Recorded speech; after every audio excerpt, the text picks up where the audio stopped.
Alright, so I want to go over projectile motion as a refresh. So I'm going to use an example problem, and you can follow along, pause it before I get there. I'll put in some check marks on the YouTube page so you can skip ahead if you've already heard the introduction to this. So we're looking at creating a ground launch projectile and estimating its range. And I'm only going to be looking at a very specific scenario for this kind of introduction to projectiles, which is going to be a level surface. So if my launcher is at 30 degrees from the horizon, I'm going to assume that this thing is going to launch, and it's going to land on the same horizontal plane. So there's going to be a few assumptions I'll make about that later. So right here is the apex to the highest point of flight, which depending on what you're doing in your physics classes, you might be calculating that as well, but I'm going to actually skip that part just to get over to the estimate of how far does it go. So if we started at a 30-degree angle and we launch it at 40 meters per second, there's two things happening simultaneously. When you launch something at an angle, it's simultaneously going up and it's simultaneously going sideways. So there is an initial velocity on this horizontally and an initial vertical component. So I'm going to call this VI, initial velocity y, and VI, initial velocity x. So the initial velocity in the x direction is how fast it's traveling, ground speed. VIY is how much up velocity does it have when it initially starts. These two components are going to be important because one is going to give us airtime and one is going to give us ground distance. And to help break this down, I usually draw this table that I'll put here. So I have my x and my y components. The vertical and horizontal components can't be combined directly, so I'm going to organize them into two columns. There's only one component about the two of them that I can actually share between the x and the y. So each direction has an initial velocity, each direction has a final velocity, each direction has a acceleration, that's an a distance, and a time. Time is the only thing that's shared between the two because it's only a projectile for as long as it's in the air. So the acceleration horizontally, we're always going to assume it's 0 because it's not getting pushed or pulled one way or the other. It's just however it got launched in the first place. So it's not accelerating forwards or backwards. We're assuming there's no air resistance. A lot of assumptions going on. I'm going to assume this is negative 9.81 meter per second squared acceleration, which is the acceleration on Earth, where all of our labs are taking place, conveniently enough. So these are the assumptions you can make for any projectile motion problem. And then for this case, so I'm starting with that as my initial velocity, that 40. So VI is the component. So if I was to look at this right now, I accidentally kind of made a right triangle. This lets me do some things with sine and cosine to help me find the components. But the VI is the hypotenuse of that right triangle, and the y and the x are the two components. So to find y, which is the opposite side, I'm going to use sine. So sine theta is opposite over hypotenuse. Rearranging it for VIY, VIY is going to be equal to VI times the sine of 30, or sine of theta. And then the cosine would be used for the x component, because the adjacent side, which is this one, which shares the side with the angle, cos theta is adjacent divided by hypotenuse. So the initial velocity in the x direction is going to be Vix equals the initial velocity times the cosine of the angle, or theta. So these are going to be what I'm going to use just off that to fill out my initial velocities on the table. So going through the initial velocity here, the initial velocity is 40, sine 30, that one's going to be 20, and then for the x direction, the initial velocity is 40, cosine 30 Whoops, that's a 3. And that's going to be 34.6.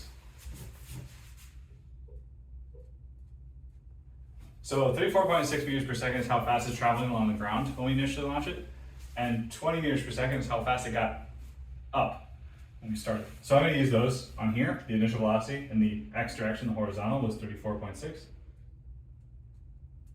And in the y vertical direction, 20. So now I'm going to fill in more of the table just with what I have currently, which is acceleration. So acceleration in the horizontal direction is 0, which is good. If you trip, you don't accelerate forward. And you don't, there's an air resistance, but we're going to launch this. We're not getting pulled or pushed. So if the acceleration is 0, there's no change. It's just going to be the same. Which is awesome, because we now know 2 things about this, the horizontal direction.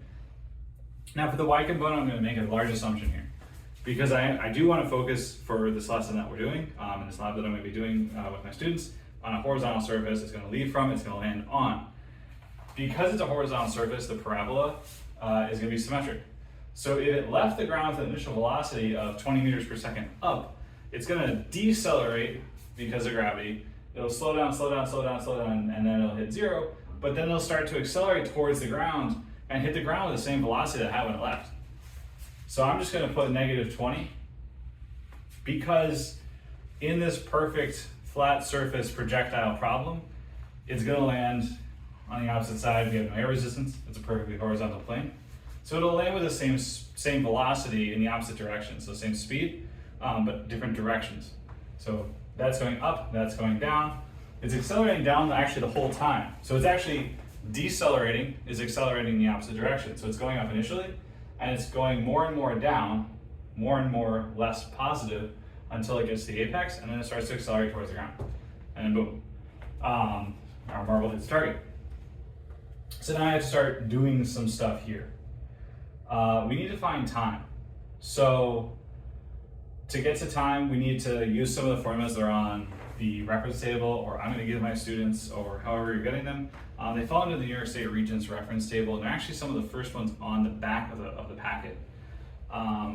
This is the one that we'll use to find time, because we have everything else. We have the final velocity, we have the initial velocity, plus the acceleration and the time. So we have everything except for time. Positive and negative is going to be very important here, because if you do it wrong, you'll get some weird stuff going on. So the final velocity, like I said, for the y component is negative, and I'm only going to focus on the y component. I'm only going to do math with what's in one single column. Time is the only number that I'm going to carry over if I can find it in the y column. And I'm using the y column to start with, because that's what's determining that it is a projectile. Once the projectile hits negative 20 meters per second, it's hitting the ground. It's no longer a projectile. So my final velocity is negative 20. My initial velocity is positive 20. That's a v, not a 2. Plus acceleration, which is still negative because it's down, negative 9.81. And time. So in solving this out, I get, all right, and off the top of my head, due to editing, it's going to be 4.1 seconds is our time. So the 4.1 goes here, but these are shared. This is the same. So 4.1 is there, 4.1 is here. And now I've determined for the length of time that this is a projectile. If this question is only asking how far does it go, I don't care about the vertical component of it. I don't need to know how far, the distance in the y direction. So now that I have 4.1 is how long it was in the air, now I'm going to figure out how far it went. One of the reference table formulas that I use a lot, even though we're going to erase half of it, is distance equals VIT plus 1/2 AT squared. So I'm going to erase some stuff so I have room. Distance equals VIT plus 1/2 AT squared. To make life easier though, we're going to erase half the formula, because if I'm looking at the x component, the horizontal component, there is no acceleration. So I don't actually need to do this bit here, because 1/2 multiplied by 0 multiplied by anything squared is going to be 0. So that's going to get zeroed out immediately. So then I just have distance is the initial velocity times time. Since it was distance equals the initial velocity in the horizontal direction, how fast it was going, ground speed was 34.6. And it was a projectile for all of 4.1 seconds.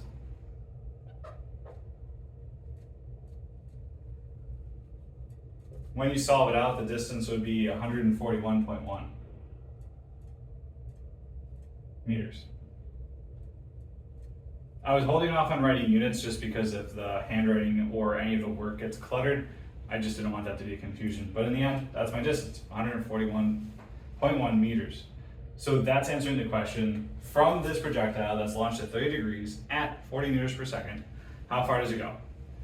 I used my Y column in this table to find time, because the vertical part, the vertical component will define how long it's in the air, making it a projectile. Once it's on the ground, it's no longer a projectile, it's not going anywhere.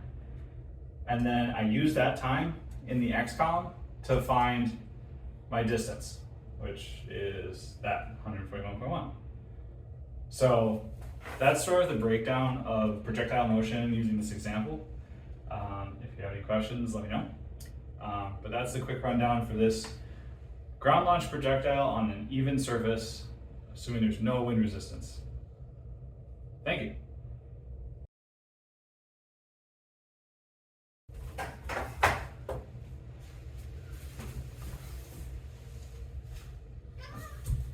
Oh, wow. I need to edit this because I don't have a calculator on me.